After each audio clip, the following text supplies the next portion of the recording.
The collapse at the end of Game 4 for the Denver Nuggets begs the question, do Nikola Jokic, Jamal Murray, and company have the stamina to hang with the deep and dangerous Oklahoma City Thunder?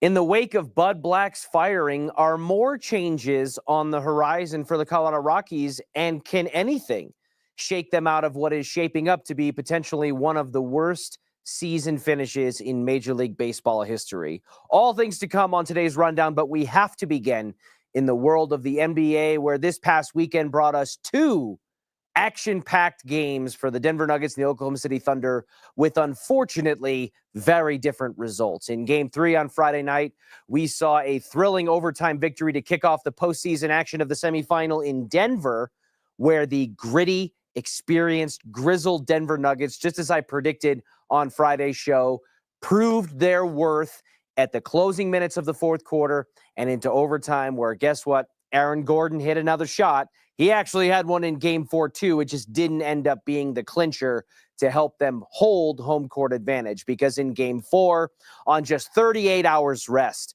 the Denver Nuggets turned around playing a late Friday night game that went to overtime to have to play a matinee Sunday game, a decision by the NBA, which definitely put a lot of fans here in Nuggets Nation on the wrong side of the bed, due to lack of depth and other concerns that the Nuggets have experienced all throughout this season, which we've discussed ad nauseum about the ineptitude or the inability of Calvin Booth to be able to put a proper roster around him, and the ensuing fight between the now dismissed Michael Malone that led to major organizational changes over there at Ball Arena. Nonetheless, you got to play the games that are in front of you. The Denver Nuggets took care of business in overtime in Game 3, but in Game 4, you could feel that the rest factor on both sides was impacting the Oklahoma City Thunder and the Denver Nuggets, as both teams combined for just 25 first quarter points. The Nuggets finishing with just 8, which is a franchise playoff record low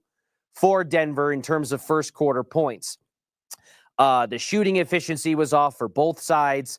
And ultimately, the Nuggets found a way to take a lead in the fourth quarter, but just weren't able to hang on. Our own Jake Shapiro was in the locker room after the game, and here's what Jamal Murray had to say about what went wrong. It was good to see the ball go in, and that gave us some life, but we weren't able to keep it up. And it was, like I said, it was some good looks, so it's just a rough day at the office. And like I said, we had our chances, had some opportunities. Our defense held up for most of the game. It was just a tough outing. Are you proud of that effort, considering shots aren't going down, but you guys really found a way to continue to give that defensive effort? Yeah, 100%. That's all you could ask for. Just the mentality to go out there and fight and scrap and just stay with it, stay together until shots drop. And they started to as the game went on, but like I said, we just couldn't sustain it, even though we had some great looks.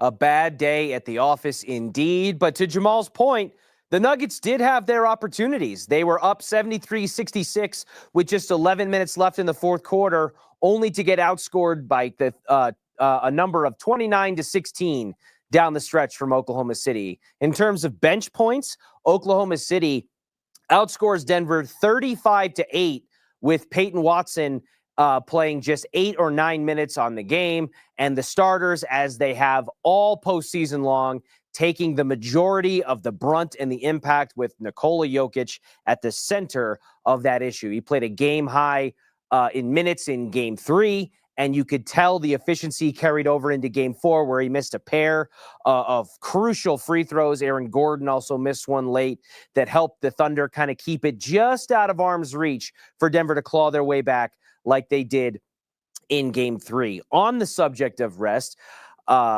interim head coach David Adelman was dismissive about that being an issue. He acknowledged the fact that they were tired and said that he has to try to find more creative ways to get his guys rest, even if it means playing more than 8 guys. Well, Thunder head coach Mark Daigneault acknowledged that in terms of the rest, with a quick turnaround, with an early game, quote, today, we made a very intentional effort to use our depth and get everybody going. That was evidenced by the fact that likely MVP winner in Shai Gilgeous-Alexander was sitting on the bench 5 minutes into the game as the Thunder made a deep effort to go into their bag and rotate players through, because of the amount of depth and size and length that they have that goes from basically 1 to 11 or 1 to even 12 on their roster. Meanwhile, the Nuggets are playing with what feels like essentially 6.5 or at most 7 on a good night players to rotate through, with Payton Watson and Russell Westbrook being your primary contributors off the bench, and Julian Strawther starting to see some forced minutes as well. So the Nuggets had an opportunity to essentially put the Thunder in a chokehold and go up 3-1 after 4 games, a position where teams previously were 192-9 in terms of winning a series after going up 3-1. Instead, everything crumbles back toward the Mendoza line as they head up back to Oklahoma City in a 2-2 tie, and home court advantage again returns to the Thunder, who play the 2 out of their next 3 games at home. I talked with Mike Evans when I did the show with him in the morning on Friday about the fact that Denver, if they were going to have if they were going to have a chance at really putting this series away as an underseeded, undermanned, and undergunned team, stealing game 1 or game 2 on the road to start the series was critical. But it was imperative that they hold serve on their home court in addition to that, if they really wanted to have a chance to put this series away. And unfortunately, they failed to do that. Is it impossible that the Denver Nuggets find themselves as winners of 2 of the next 3 in what has essentially become a best-of-3 series from here forward? No, it's not impossible. Nothing is impossible when you have the best player in the world in Nikola Jokic, who is one of the best playoff processors and adjusters in the last several decades, in my opinion, in the NBA. So nothing is impossible, but man, did it get a whole lot harder. So an opportunity squandered there for the Denver Nuggets and Nikola Jokic, who, as I mentioned earlier, played a season-high 48 minutes in Game 3 to then have to turn around in Game 4 and try to replicate the process where he goes just 7 for 22 from the field and struggled down the stretch from the charity stripe, which is obviously an evidence point for being gassed, as we saw them at the end of last year's postseason against Minnesota, where they got run off the floor in their final 2 games, one of which in Game 7 was on their home court. So Denver, coming up tomorrow night, is going to have to find a way. And I know we kind of said this over the weekend on Friday's show about the results of Game 3 and essentially Game 4 have a massive impact on the series. I think the result of Game 5 could ultimately decide the series for Denver if they lose. Even if they win, you've got to find a way to either close it out in 6 against a deep, tough, and long team like the Thunder, or go into hostile territory in a Game 7 against the number 1 seed and try to do the same thing. So Denver's battle just got a whole lot more steep. But again, nothing is impossible when you have Nikola Jokic. And on Nikola Jokic, I think that there is a little bit of a discourse around him, or potentially a narrative that I think is going a little bit of a wayward direction, in my opinion. Here's where I stand on Nikola Jokic in this postseason. Is he having what looks like a stellar postseason by his standards? And again, his standards are so astronomically high, which is part of the burden that comes with being labeled the best in the world. No, I don't think Nikola Jokic is having the best postseason by a large stretch of his career. In fact, he shot under 40% from the field for 3 straight games for the first time in his career, if I'm not mistaken.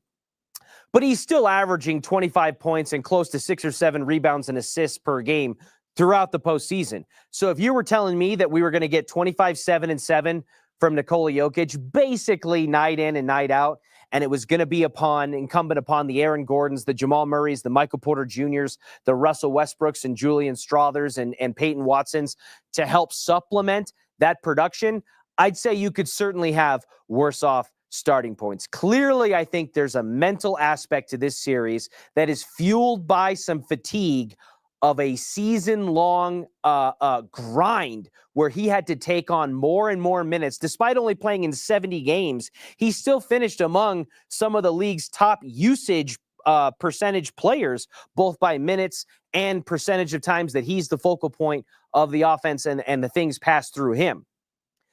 So if you were going to tell me that despite all of that, we were going to get 25 or so and 7 and 6 or 7 from Jokic on a night in, night out basis, I would say that should be enough for the Nuggets to remain competitive and have a shooter's chance in just about any series to get through the Western Conference. And they still do have that, despite giving away a critical Game 4. But clearly there's a mental element to this where he is struggling, and he's often referred to as the supercomputer, as basketball AI. And I mentioned earlier, he's one of the best playoff adjusters that I've seen in at least the last decade or so.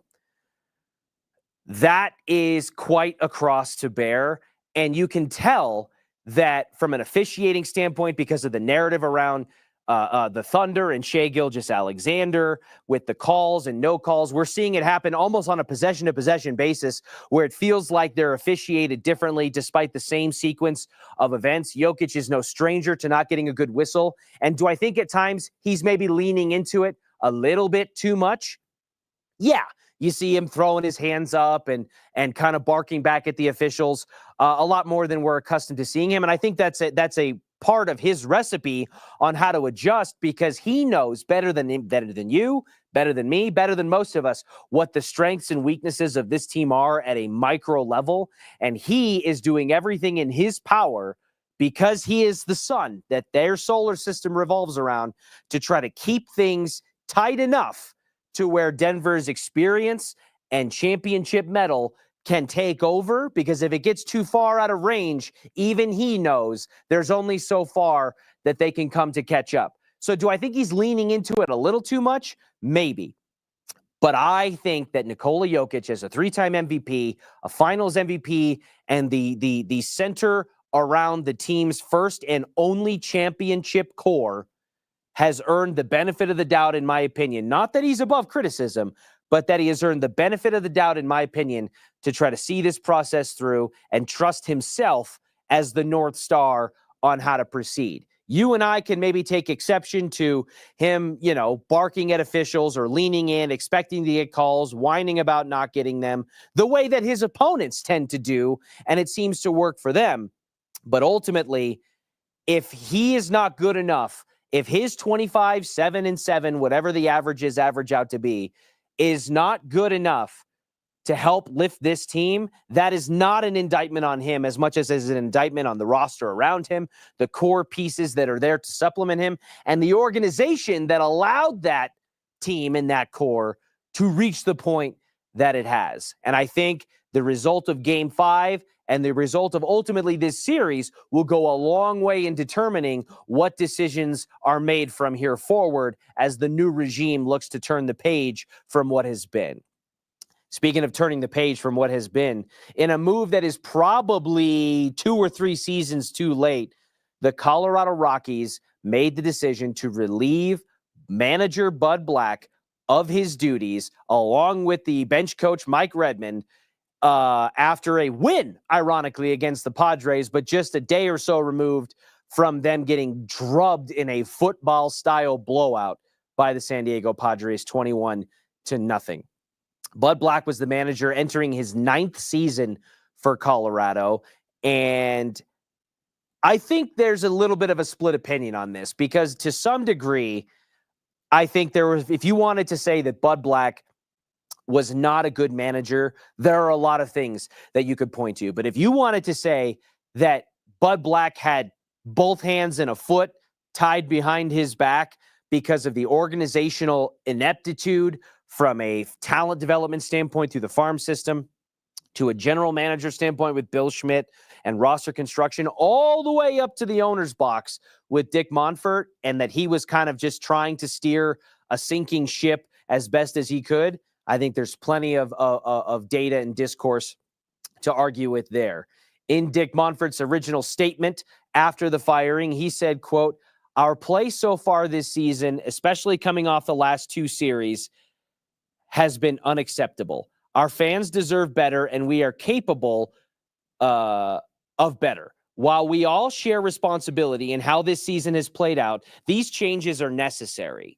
He went on to say, "We will use the remainder of 2025 to improve where we can, on the field and evaluate all areas of operation so we can properly turn the page into the next chapter of Rockies baseball. An interesting sentence there at the end, that we will continue to operate or to evaluate all parts of our operation. Because if I'm being honest, when the Nuggets made organizational changes, they fired Michael Malone, yes, but they also did what? They fired Calvin Booth, who was responsible ultimately for the roster construction that led to the team's need to move on from their head coach and the disconnect. He's 50% of that disconnect that led to the ultimate dismissals. So Bud Black, if you want to let go of the manager, that's fine. Do I think Bud Black's the best manager in baseball? No. Do I think he's the worst? No, I don't. So if you want to move on from Bud Black and bring in somebody else, they elevated Warren Schaefer, who's been with the organization since 2007 as a third, and he's currently their third base coach. He will be the interim manager, and Clint Hurdle, who was special assistant to the manager, will serve as the bench coach. Clint Hurdle, obviously the former Rockies skipper who helped lead the Rockies to the World Series during their Rocktober run. So if you want to let go of Bud Black and bring in another manager under Bill Schmidt's tutelage as general manager, why would you expect anything else to be different? Fire Bud Black to move on and try to turn a page and spark something with a new voice in the room? Great. But you need a new voice in the other room as well. And I'm going to be honest with you. With the Colorado Rockies, we are at a point where even if they fire Bud Black, which they have, and choose to move on from Bill Schmidt in his general manager capacity, I don't believe with any fiber of my body that we can trust the owner and CEO and chairman of the Colorado Rockies in Dick Monfort to make the right decisions to bring in the new regime for anything to be different. And that ultimately is the problem. So for the contingent of Rockies fans who are fed up and are calling on boycotts and things of that nature, I hear you. But it's not going to work. It's really not. And so it feels like, unfortunately, as a Rockies fan, you're kind of forced with this fork in the road that is either A, you dissociate from the team and you enjoy whatever Coors Field and the romantic element of baseball in the summer and all of that has to offer, and you acknowledge that you're part of the problem, which I myself have raised my hand to say a number of times, that I, who used to live a couple of blocks from the ballpark, would find myself at a handful of games up on the rooftop or, in the rock pile where you can get tickets for $4 on a Saturday matinee game. I acknowledge that. But that's because ultimately you can't have that experience, which I value and I like, and also care deeply about the product. And that's the unfortunate thing. So firing Bud Black, is it a step in the right direction? Maybe. Is it a couple of years too late? Probably. Is it going to amount to anything if they don't also move on from Bill Schmidt and Dick Monfort, take a long look in the mirror or at the iPad at the people and what they are saying, the people who are funding his operation with their hard-earned money, and use that as motivation to bring in proper baseball minds to treat this organization like a real baseball franchise and not the Mickey Mouse clubhouse kind of thing that we have going on? No, it's not going to amount to that unless those things happen. And that's unfortunately the sad reality of where we're at. So the Rockies are off to one of the worst starts in the history of Major League Baseball at 7-33 through their first 40 games. If they finish worse than the White Sox of last year, worse than the Athletics of a few years ago, and they become the new floor for Major League Baseball, which has been around for more than a century, if they become the poster child for ineptitude in that sport, and that is not enough for either A, Dick Monfort to seriously make observations and organizational changes that help turn things around and zag where he has zigged so unfortunately for so many years, or enough for Rob Manfred in Major League Baseball to potentially get involved and not force the sell of a team or something that drastic, because good Lord, look at what it took for Dan Snyder and the Carolina Panthers with their organization, with all of those. It's not easy to force that. But if that doesn't force Major League Baseball to at least have a stern conversation and get their eyes and ears and their nose involved in the problem, then unfortunately, I am of the opinion that nothing will. So we're 7-33 through 40 games over there at 20th and Blake. And if they lose 120 or 130 by the time this season is over, and that's not enough, frankly, I'm not sure anything else will be. One thing I do know for sure is that we will be around to catalog it all here for you on the rundown at DenverSports.com, on Denver Sports 104.3 The Fan, 24 hours a day, 7 days a week, all the information at your fingertips. Like and subscribe to our YouTube channel at Denver Sports 104.3. Follow us on YouTube, Instagram, TikTok, X, no matter where you want it, Instagram, you've got it, and we will have it there for you. Thank you so much for joining me. We'll catch you again tomorrow.